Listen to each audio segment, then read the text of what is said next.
আমি বাবা মায়ের শত আদরের মেয়ে।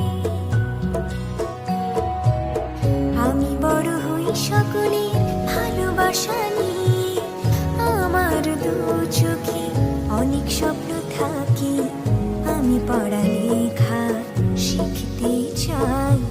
আমি বাবা মায়ের শত আদরের মেয়ে।